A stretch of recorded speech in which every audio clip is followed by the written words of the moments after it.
As relações entre a Igreja Católica Romana e o Sacro Império Romano Germânico foram, durante o período medieval, de aproximação, tensão e relaxamento.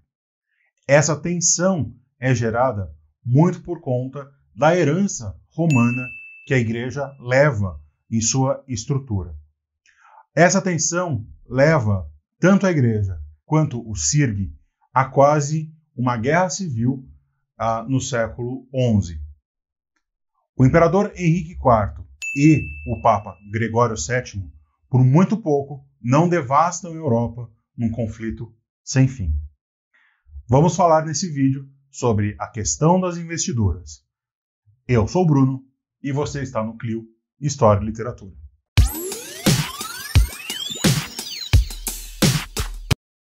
Sejam todos, todas e todes muito bem-vindos a mais um vídeo aqui do canal. É bom lembrar, antes da gente começar ele em si, que ele é um oferecimento dos nossos apoiadores lá no Catarse. A gente tem uma campanha de financiamento coletivo lá que ajuda a gente a se manter no ar aqui e produzir cada vez mais conteúdo de graça para todo mundo. Se você quer que o Clio continue produzindo cada vez mais e melhores conteúdos, quem sabe financia a gente lá. Entra em www.catarse.me/Clio, conheça as nossas condições de financiamento, nossos brindes e nossas metas. Você pode entrar para o link que está aqui no izinho ou na descrição. Qualquer R$5 por mês já nos ajuda muito. Outra forma que você tem a apoiar a gente também é seguindo o Clio nas redes sociais. A gente está no Twitter, Facebook e Instagram. Escolhe a sua rede social preferida ou as suas redes sociais preferidas e segue a gente e interage lá com a gente, que nós adoramos. Uma outra forma de você interagir com a gente é no nosso grupo de Telegram. Entra lá, o link está na descrição, você recebe os conteúdos, interage com a gente de uma forma direta e impactante. Antes de mais nada, para a gente começar, a gente precisa separar o que é o poder secular do que é o poder temporal. O poder secular é aquele que é exercido pelo imperador dentro da cristandade, ou seja, um monarca ungido pelo Papa. O poder temporal é aquele que ele não tem tempo, que ele é por toda a infinitude, que é exercido, na verdade, pelo Espírito Santo, que indica, supostamente falando, o Papa, e o Papa então se torna infalível. Essa relação entre os poderes seculares e temporais vai ser muito importante, principalmente durante a Idade Média, onde a Igreja ela tinha um poder sobre a mentalidade, a política, a economia e os exércitos durante quase todo o milênio medieval. A gente precisa lembrar aqui, quando fala em questão das investiduras, lembrar o que é uma investidura. Investidura é o ato de você investir alguém dentro de uma hierarquia da Igreja, dentro de um cargo na hierarquia da Igreja. Ou seja, um pároco, um vigário, um diácono, um bispo, um cardeal, um arcebispo, etc. Todos esses cargos são através de investidura. E aí você tem dois tipos de investidura. A investidura papal, que é aquela feita pelo Papa. O Papa indica um bispo de uma determinada região, determinado cardeal e etc. E a investidura leiga, que é o ato do imperador ou de algum monarca investir alguém nesse cargo. Existe uma terceira forma, que é a simonia também, que é a compra de cargos dentro da Igreja. Mas isso nós vamos deixar para o lado. Vamos pensar apenas na investidura leiga e na papal. A investidura leiga ela tem a sua origem lá no Edito de Tessalônica, quando o imperador romano Teodósio declara o cristianismo como a religião oficial do Império Romano. Com isso, a hierarquia da Igreja passa a fazer parte de uma certa burocracia, entre muitas aspas, imperial. Ou seja, a Igreja passa a ser subordinada ao imperador. E com isso passa a ser protegida, faz parte do cursum honorarum, digamos assim. Substitui o curso que você tinha também de Summum Pontifex, por exemplo, já dentro do Império Romano com o paganismo romano. Essa relação entre você ter uma proteção do império, uma proteção do imperador com a hierarquia da Igreja, vai ser muito importante, porque é ela que vai formatar, primeiro, a divisão do território da Igreja na Europa Ocidental e também vai ser ela que vai determinar a hierarquia da Igreja. Basicamente, depois do Edito de Tessalônica, aonde o imperador romano ia, a Igreja o acompanhava. Mas aí nós temos um problema muito sério, que é a queda de Roma em 452. Quando cai o Império Romano, cai essa proteção junto. E o que sobra? A Igreja. E a Igreja ainda continua nessa lógica de investidura leiga. Com o passar dos anos, com o passar dos séculos, a Igreja vai se tornando cada vez mais independente do poder secular. Ou seja, com essa separação, a Igreja vai se tornando distante dos caprichos e dos devaneios, digamos assim, dos monarcas e dos imperadores. E aí a gente chega no século XI. O século XI, na Igreja Católica, é marcada pela Reforma Gregoriana. A gente precisa se lembrar que, apesar de levar o nome do Papa Gregório VII, não é o Gregório VII que pensa essa reforma ou que começa essa reforma e nem termina essa reforma. Ele é parte dela. Ele tem uma parte importante que ele dá um nome a essa reforma. Qual que é a ordem que faz essa reforma? São a ordem de Cluny e de Cisterciense, e a ordem cisterciense. Acho que é assim que fala. Essas duas ordens, elas tentam moralizar a Igreja, reaproximar a Igreja do seu rebanho e afastar a corrupção dentro da Igreja, acabando com a simonia. A Reforma Gregoriana, ela começa, na verdade, com o Papa Leão IX e vai passar, inclusive, pelo Urbano II, pelo Calixto II. Vai ser um período longo de reforma que a Igreja vai ter durante o século XI e o século XII. Figuras tarimbadas do cristianismo medieval, como São Domingos de Gusmão, São Francisco de Assis, Pedro Abelardo, vão ser muito importantes dentro desse contexto da Reforma Gregoriana. O imperador Henrique IV, imperador do Sacro Império Romano Germânico, ele, alemão, nós vamos usar esses termos, alemão e Itália aqui bem livremente, sabendo do anacronismo, só para vocês terem uma ideia, geograficamente onde nós estamos, ele queria continuar com a questão das investiduras leigas. Por quê? Porque na Alemanha, dentro do Sacro Império Romano Germânico, você tem uma característica de localismo, ou seja, o Império Sacro, o CIRC, ele é dividido em vários pequenos reinos, em vários pequenos principados na Alemanha. E o imperador, ele era eleito. E para garantir o seu poder com isso, para afirmar o seu poder com isso, ele queria influenciar os bispos. E como que é a melhor forma de influenciar o bispo? Indicando ele. E é graças a essa indicação que o poder dele ia se consolidar. O grande problema do Henrique IV, é a questão do Gregório VII, que ele é eleito Papa em 1073 e tenta moralizar e acabar com a investidura leiga. Com isso, começa o choque. E é aqui que começa o grande capítulo da questão das investiduras.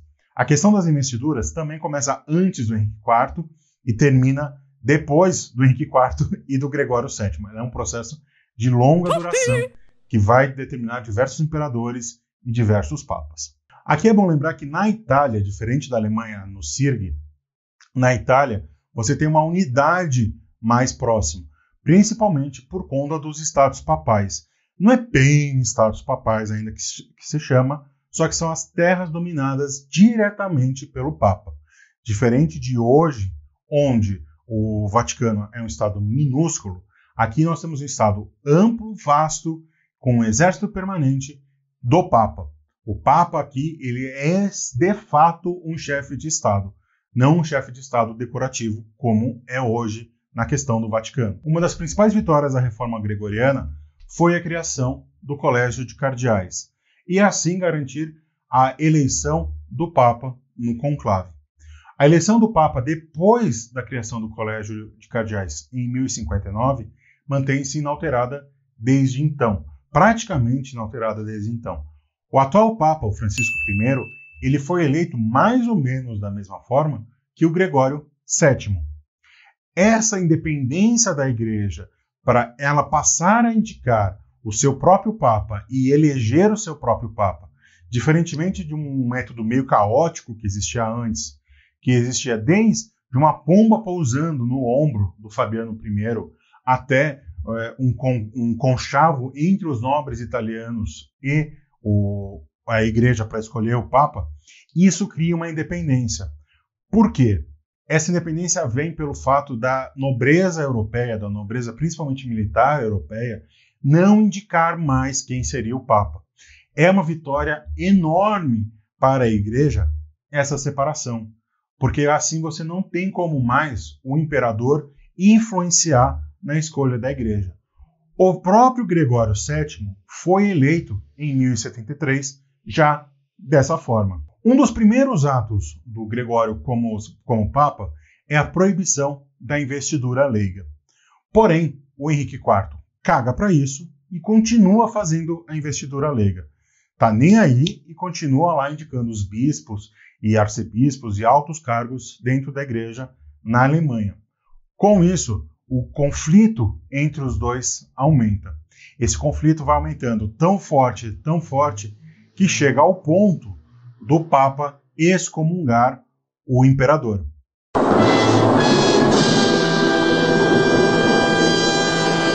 Qual que é o grande problema de você excomungar o imperador? Ele, na prática, a excomunhão, você expulsa da comunidade cristã o imperador. E com isso, todos os laços de vassalagem do imperador com seus nobres se rompem. Por quê? Quem garantia esses laços e a origem nobre era a própria Igreja. Dessa forma, o imperador se vê sozinho e se vê rodeado de inimigos que querem o cargo dele. Com isso, ele vai até Canossa, se humilha em Canossa, numa reunião mediada entre o Papa, numa reunião mediada através da Matilde de Canossa, que era um mulherão da porra, já teve um medievalíssimo drop sobre ela. Vocês podem ver aqui está a imagem dela e o link está na descrição abaixo.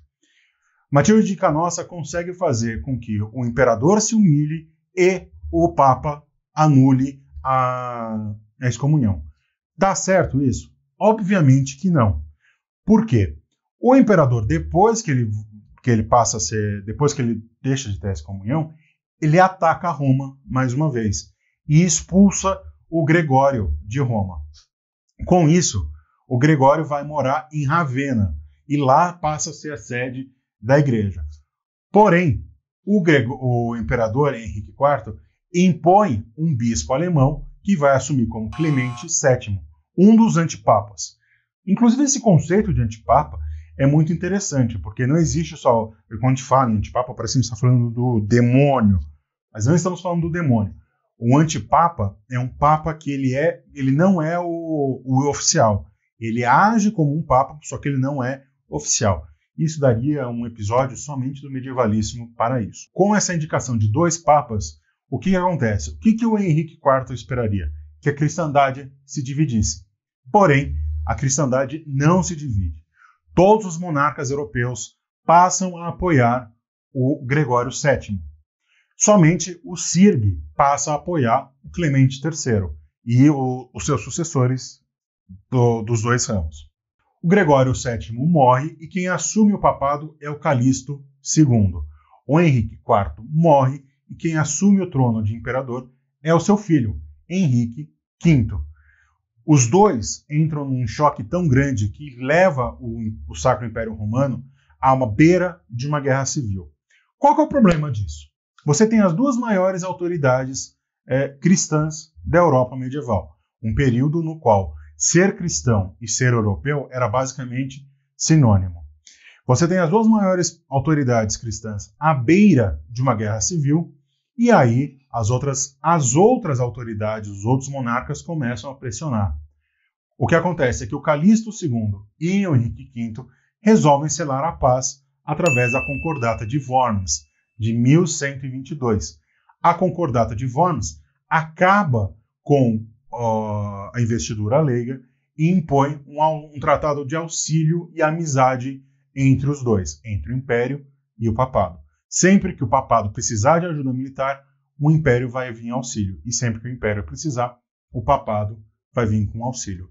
Essa vitória da Igreja sobre o Império Romano, o Sacro Império Romano, mostra uma prevalência do poder temporal sobre o secular.